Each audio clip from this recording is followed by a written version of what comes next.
2 gram മുതൽ പാദസരങ്ങൾ, വളകൾ, 1/2 gram മുതൽ സ്റ്റഡുകൾ, 2000 രൂപ മുതൽ റിങ്ങുകൾ, 1 ഗ്രാമിൽ തുടങ്ങുന്ന മാലകൾ, നെക്ലസുകൾ, 9000 രൂപ മുതൽ ഡയമണ്ട് നെക്ലസുകൾ, 1 ലക്ഷം മുതൽ ആരംഭിക്കുന്ന വെഡിംഗ് സെറ്റുകൾ. കൂടാതെ നിങ്ങളുടെ പഴയ സ്വർണത്തിന് ഏറ്റവും ഉയർന്ന മൂല്യവും. Maharaja gold and diamonds, toll junction, Edappally, Palluruthy, Thrippunithura, Kalady, Eramalloor, Aroor പള്ളി, തുറവൂർ, തൃശൂർ. ശ്രീകുരുംബ ഭഗവതി ക്ഷേത്രത്തിൽ പ്രതിഷ്ഠാദിന മഹോത്സവത്തിന് തുടക്കമായി.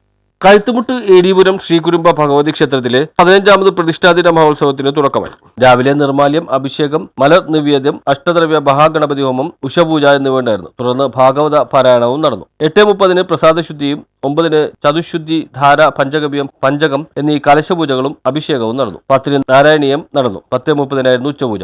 ഉച്ചയ്ക്ക് 12 നടന്ന അന്നദാനത്തിൽ നിരവധി ഭക്തജനങ്ങൾ പങ്കെടുത്തു. തുടർന്ന് KJ മാക്സി MLAക്ക് സ്വീകരണം നൽകി. KJ മാക്സി MLA ഭദ്രദീപം കൊളുത്തി ഉദ്ഘാടനം ചെയ്തു. രാത്രി 8 മണിക്ക് പ്രദേശവാസികൾ അവതരിപ്പിച്ച വിവിധ കലാപരിപാടികളും തുടർന്ന് ആര്യകാട് സുഭദ്രയും ടീമും അവതരിപ്പിച്ച കൈകൊട്ടിക്കളിയും അത്താഴപൂജയും ഉണ്ടായിരുന്നു.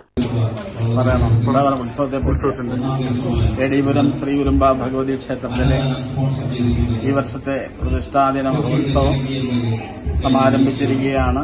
അതിനോടനുബന്ധിച്ചിട്ടുള്ള അന്നദാനത്തിന്റെ ഭദ്രദീപ പ്രകാശനം ആരാധ്യനായ നമ്മുടെ MLA മാക്സിൻ സാർ അവർ നിർവഹിച്ചു. അന്നദാനം ആരംഭിക്കുന്നു. അതുപോലെ തന്നെ ഉത്സവം 3 ദിവസം കൊണ്ടാടുന്ന ഉത്സവമാണ്. ഞായറാഴ്ച മകനക്ഷത്രത്തോടുകൂടി കലശാഭിഷേകത്തോടുകൂടി ഉത്സവം സമാപിക്കും. അതോടൊപ്പം തന്നെ ദേവിയുടെ തിരയെഴുന്നള്ളിപ്പ് രാമേശ്വര ക്ഷേത്രത്തിൽ നിന്ന് ഞായറാഴ്ച ആരംഭിക്കുന്നു.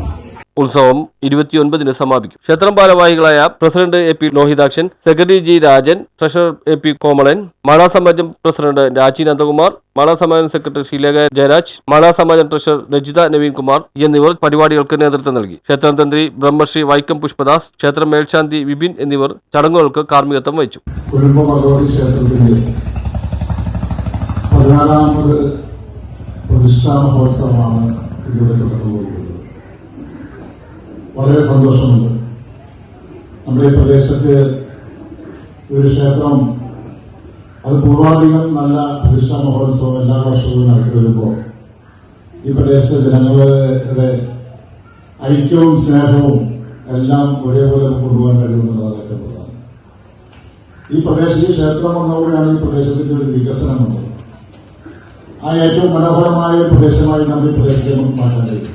ഏറ്റവും ബുദ്ധിമുട്ടായ പ്രദേശം ക്ഷേത്രത്തിന്റെ പ്രവർത്തനങ്ങളുമായി ബന്ധപ്പെട്ടുകൊണ്ട് ധാരാളം ഭക്തജനങ്ങൾക്ക് വന്നു പോകുന്ന ഒരു പ്രദേശമായി ഇത് മാറിക്കഴിഞ്ഞു. അതിന്റെയൊക്കെ ഭാഗമായിട്ട് വലിയ മാറ്റങ്ങൾ നമുക്ക് ഉണ്ടാക്കാൻ കഴിയും. ഏതാണ്ട് ഒരു 1-1.5 വർഷങ്ങൾക്ക് മുമ്പ് നമ്മൾ ഇന്നിവിടെ നിൽക്കുന്ന ഈ സ്റ്റേജ് താൽക്കാലികമായിട്ടുള്ളൊരു സ്റ്റേജായിരുന്നു. ആ സ്റ്റേജിൽ അന്ന് ശ്രീ KJ മാക്സി അവർക്ക് ഒരു സ്വീകരണം കൊടുത്തിരുന്നു. ആ സ്വീകരണത്തിൽ വെച്ച് ശ്രീകുരുംബ ഭഗവതി ക്ഷേത്രത്തിന്റെ ഒരു ആവശ്യകതയായിരുന്നു ഒരു ഓപ്പൺ സ്റ്റേജ് ഈ പ്രദേശത്ത് ഈ സ്ഥലത്ത് നിർമ്മിച്ചു തരിക എന്നത്. നടത്താനുള്ള സാഹചര്യം ഞാൻ ഉണ്ടാക്കിത്തരും എന്ന് പറഞ്ഞു. അന്ന് ശ്രീമാൻ KJ മാക്സി അവർ ഇത് പറഞ്ഞപ്പോൾ എനിക്കൊരു സംശയവും ഉണ്ടായിരുന്നില്ല. കാരണം ഞാൻ തൊട്ടപ്പുറത്ത റെസിഡൻസി അസോസിയേഷന്റെ പ്രസിഡന്റാണ്.